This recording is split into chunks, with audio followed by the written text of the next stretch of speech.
Women day منانے کا مقصد عورتوں کو ان کے رائٹس پتہ چلے، تعلیم کا حق، بنیادی حق، ان کی جان اور مال کی حفاظت کا حق، ان کی نوکری کا حق ان سے چھینا نہ جائے۔ جیسے بیٹوں کو پالتے ہیں نا، ایسے بیٹیوں کو پالیں۔ جتنا کام بیٹیوں سے لیتے ہیں اتنا کام بیٹوں سے لیں، دونوں کو برابر لے کے چلیں۔ چھوکریاں پیدا تھی رحمت ہے، وائف ہے تو محبت ہے، ماں ہے تو ماں جو پک نیچے جنت ہے۔ تو بدے سے اگیا عورت ہے ہاں تو پانچ میمبر میں بھی جماعت میں بھی آنے بدے اپریشیٹ کرن تھا، اگیا ودان تھا۔ ہر امپاورڈ وومن وہ ہر ویمن کو امپاور کر سکتی ہے۔ ہر بیٹی کو اپنی ایجوکیشن کے ساتھ ساتھ ایک اسکل بھی لینا ضروری ہے، کیونکہ وہ انجوائے بھی کرے اور ساتھ ساتھ وہ اپنا کام بھی آگے کرتی رہے۔ خواتین میں اس دن کے حساب سے آگاہی بھی دی گئی، جس میں صحت کے مسائل تھے، بچوں کے حوالے سے تھوڑے سے مسائل تھے، تاکہ دن کو منانے کی اہمیت اجاگر ہو سکے۔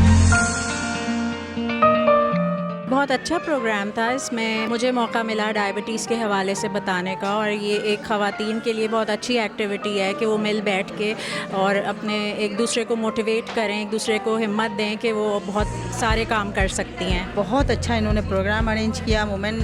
ڈے کے موقع پر، اور ایسے اویئرنیس کے پروگرام ہونے چاہیے جہاں اس کا مقصد یہ نہیں ہے کہ وومن ڈے کیوں منایا جاتا ہے۔ وومن ڈے اس لیے منایا جاتا ہے تاکہ لوگوں کو یاد دہانی ہوتی ہے، تو انہیں پتہ چلتا ہے کہ عورتوں کے حقوق کیا ہے، یا انہیں تعلیم دینی ہے، یا ان کے لیے ہمیں کیا کیا اویئرنیس کے پروگرام کرنے ہیں۔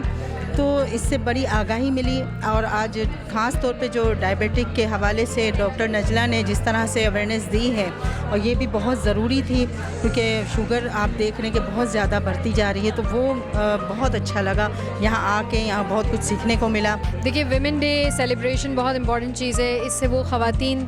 جو انڈر پریویلیج ہیں، جن کے پاس تعلیم کے مواقع نہیں ہیں یا ان کے پاس وہ اپرچونیٹیز نہیں ہیں کہ وہ اپنا میٹل پروف کر سکیں، ان کو اس طرح کی محافل میں ضرور آنا چاہیے تاکہ وہ موٹیویٹڈ رہیں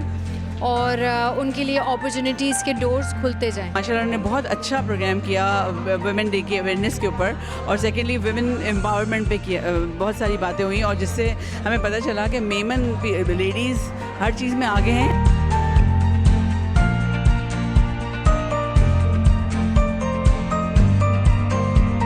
ہمارے پریسیڈنٹ جو ہیں آصف مجید پاناوالا، ان کا یہ ویژن ہے کہ تمام جماعتوں کو ساتھ لے کے چلا جائے۔ پہلی مرتبہ یہ کوشش کی میں نے اور میری ٹیم نے کہ ہم اور جو لیڈیز ونگ بنے ہیں ان کی chairpersons, vice chairpersons ہیں، یا جو ہماری سینئر ہیں حمیدہ بھوانی جو ہم سے پہلے کام کرتی رہی ہیں، ہم ان کو اکنالج کریں، ان کو بلائیں ہم، اور ہم مل کے کچھ کام کریں۔ دیکھیے جماعتوں سے جب آپ جڑتے ہیں نا تو ان کا ایک پراپر حساب کتاب ہوتا ہے، ان کو جو ڈونیشنز جاتے ہیں، ان کے تھرو جو کام ہوتے ہیں، تو آپ ایک ایسا کام کر رہے ہوتے ہیں کہ آپ اپنی مٹی سے جڑے ہوئے ہیں۔ تو میں اور عورتوں سے بھی کہوں گی کہ وہ جس جماعت کی بھی ہیں، وہ اپنی جماعت کے جتنے بھی ونگ ہیں ان سے جڑیں۔ جب آپ اپنی کمیونٹی سے جڑیں گے تو آپ کو عورتوں کے مسائل بھی پتہ چلیں گے، آپ ان کو حل بھی کر سکیں گے، اور آپ کا نام بھی زندہ رہے گا۔ پانچ جتپور جماعت ہمیشہ سے اگیا ہے، پانچ چھوکری کے ایجوکیشن ڈیو پڑھائے ہو تو ماشاءاللہ پانچ چھوکری کوئی سے واسطے نہیں رہے، بالکل چھوکرے کے ساتھ ساتھ ہل لیوں۔ دعا کراتی کہ پانچ جماعت کے بھی اللہ پاک ترقی دیے۔ جیت پور میرمن ایسوسیشن کے جو فادر ہوا محمد شاہ بھوانی فاؤنڈر پریسیڈنٹ ہوا،